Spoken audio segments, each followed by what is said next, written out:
حضرت عزیر علیہ السلام یہ اللہ تعالیٰ کے بڑے برگزیدہ پیغمبر تھے اور یہ تورات کے حافظ تھے. ان کو مکمل تورات زبانی یاد تھی. جیسے مجھے اور آپ کو سورہ فاتحہ یاد ہے زبانی، ایسے ہی عزیر علیہ السلام کو تورات مکمل زبانی یاد تھی. اور یہ عزیر علیہ السلام جو تھے یہ ہارون علیہ السلام کی اولاد میں سے تھے. اور ایک وقت ایسا آیا اللہ تعالیٰ نے ان کو 100 سال تک جو ہے موت دے دی. 100 سال تک یہ ان کی وفات رہی.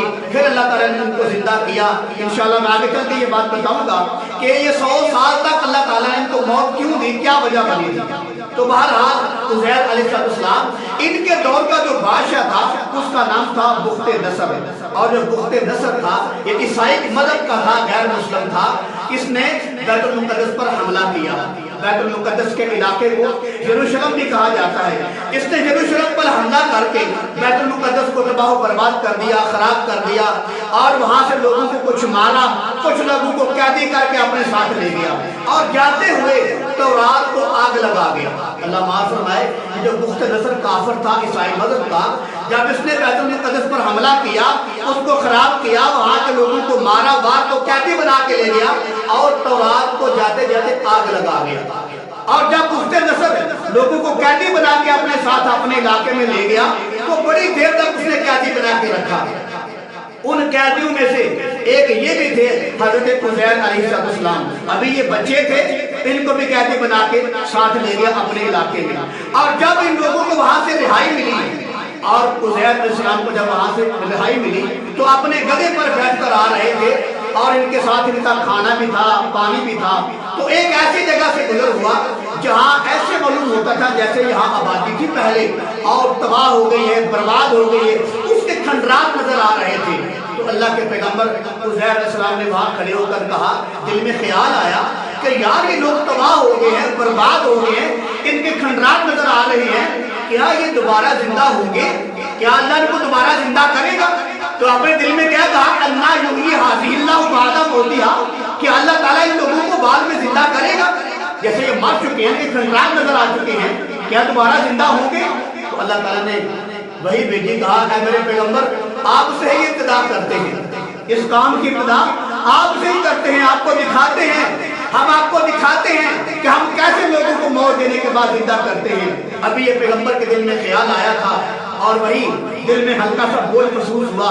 اپنے گدھے سے اترے، وہاں بیٹھے تو وہی اللہ تعالیٰ نے فرشتوں کو بھیجا اور ان کی روح کو قبض کر لیا گیا. عزیر علیہ السلام کی روح کو قبض کر لیا گیا. وہی جو ہے ان کا انتقال ہو گیا اسی جگہ پہ. اور ان کا کھانا بھی ساتھ تھا، پانی بھی ساتھ تھا، گدھا بھی جو ہے وہ بھی ساتھ تھا. اور 100 سال تک وہاں فوت رہے. 100 سال کی مدت میں کسی آدمی نے ان کو چھیڑا بھی نہیں. وطن کا آدمی مرا پڑا ہوا ہو، وہ فوت شدہ آدمی ہو، اس کو پکڑ کے آدمی اٹھاتا ہے، گھر لے کے جاتا ہے، لوگوں سے پوچھتا ہے یہ کس کا آدمی ہے. تو 100 سال تک کسی آدمی کا خیال بھی نہیں آیا، کسی آدمی کا دھیان بھی نہیں پڑا. اللہ تعالیٰ نے ایسے معاملہ کیا. 100 سال کے بعد جب اٹھے تو ان کا کھانا ویسے ہی بالکل صحیح تھا. خوشبو بھی وہ تھی، خوشبو بھی خراب نہ ہوئی، ذائقہ بھی خراب نہ ہوا، کھانا بالکل صحیح سلامت تھا. اور جو پانی تھا وہ بالکل ٹھیک تھا، نہ اس کا ذائقہ بدلا نہ اس کا رنگ بدلا. لیکن ان کا گدھا تھا وہ مر کے سڑ کے گل کے ہڈیاں ہو گیا. ہڈیاں اس کی باقی رہ گئی تھی، باقی سارا گدھا جو ہے وہ مر کے سڑ کے بالکل گل گیا تھا، اس کی ہڈیاں باقی رہ گئی تھی.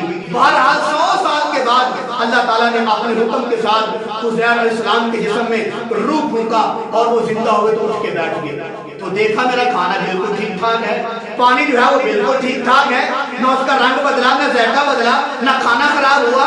لیکن جب گدھے کی طرف دیکھا تو گدھا جو ہے وہ مر کے گل سڑ کے ختم ہو گیا تھا، اس کی ہڈیاں باقی رہ گئی تھی. اور وہ بڑے پریشان ہوئے. پھر اللہ نے ان کو وحی بھیجی، اب میرے پیغمبر دیکھو، اب میں آپ کی آنکھوں کے سامنے اس گدھے کو زندہ کرتا ہوں، آپ غور سے دیکھتے رہیں. اللہ کے پاک پیغمبر عزیر علیہ السلام بیٹھے ہوئے ہیں، ان کے سامنے وہ جو ہڈیاں تھی وہ جڑی، ڈھانچہ بن گیا. جب ڈھانچہ بن گیا پھر اللہ کے حکم کے ساتھ وہ گوشت اس کے اوپر چمٹ گیا، گوشت لگ گیا، پھر چمڑا بھی چڑھ گیا، اس کے اوپر بال بھی لگ گئے. اللہ تعالیٰ نے پیغمبر کے سامنے ان کا گدھا جو ہے وہ زندہ کر کے دکھایا پھر اللہ نے اپنے حکم کے ساتھ اس کے اندر روح پھونکی اور وہ گدھوں کی طرح ہنہلانے لگا۔ پھر اللہ کے پیغمبر نے اللہ کا شکریہ ادا کیا اور پھر یہ آنکھوں دیکھا یقین ہو گیا کہ واقعی میرا اللہ جو ہے مردوں کو زندہ کرنے پہ قادر ہے۔ پہلے بھی یقین تھا لیکن عین الیقین ہو گیا، حق الیقین تھا پہلے بھی، عین الیقین ہو گیا کہ واقعی میرا اللہ جو ہے یہ مارنے کے بعد لوگوں کو زندہ کر سکتا ہے۔ پھر اللہ تعالیٰ نے فرمایا میرے پاک پیغمبر عزیر علیہ السلام کم لبثتم، تم کتنی دیر یہاں ٹھہرے ہو، یعنی کہ کتنی دیر تم جو ہے یہ فوت رہے ہو، کتنا عرصہ تم نے یہاں گزارا ہے؟ تو اللہ کے پیغمبر عزیر علیہ السلام کہنے لگے لبثت یوما و بعد یوم، ایک دن یا دن کا کچھ حصہ۔ پھر اللہ نے فرمایا میرے پیغمبر نہیں، تمہیں تو یہ بھی پتہ نہیں کہ تم کتنی دیر جو ہے یہاں رہے ہو۔ پھر اللہ نے فرمایا مئات عام، آپ 100 سال تک میں نے آپ کو موت دی ہے، آپ 100 سال تک یہاں رہے ہو، کیونکہ جب عزیر علیہ السلام کو وہاں موت آئی تھی تو وہ وقت تھا اشراق کا۔ کون سا وقت تھا؟ وقت تھا اشراق کا، اور جب اللہ نے ان کو 100 سال کے بعد زندہ کیا وہ وقت تھا مغرب کا۔ اس لیے انہوں نے فرمایا یومن و بعد یوم، کہ یا اللہ میں ایک دن ٹھہرا ہوں یا دن کا کچھ حصہ ٹھہرا ہوں۔ اللہ نے فرمایا میرے پیغمبر نہیں، آپ کو میں نے 100 سال تک یہاں سلایا ہے، 100 سال تک آپ کو موت دی ہے۔ پھر اللہ تعالیٰ نے فرمایا میرے پاک پیغمبر عزیر علیہ السلام میں نے آپ کی آنکھوں کے سامنے آپ کے گدھوں کو بھی زندہ کر دیا ہے، آپ کا کھانا بھی خراب نہیں ہونے دیا، آپ کا پانی بھی خراب نہیں ہونے دیا۔ اب کھانا کھاؤ، پانی پیو اور گدھے پہ بیٹھو تو چلو بیت المقدس کی طرف۔ جب بیت المقدس کی طرف آئے تو دیکھا وہاں تو دنیا ہی بدلی ہوئی ہے، کیونکہ 100 سال ہو گیا تھا ان کو اللہ نے انتقال کر دیا تھا، وہ فوت ہو گئے تھے۔ جب وہ 100 سال کے بعد اٹھے اور بیت المقدس پہنچے وہاں تو دنیا بدل چکی تھی، مخت نصر کا انتقال ہو گیا، وہ مر کھپ گیا تھا، نئی دنیا آ گئی تھی۔ اور جب اللہ کے پیغمبر عزیر علیہ السلام بیت المقدس پہنچے تو پھر کیا ہوا انشاءاللہ اگلی ویڈیو میں آپ کو کروں گا۔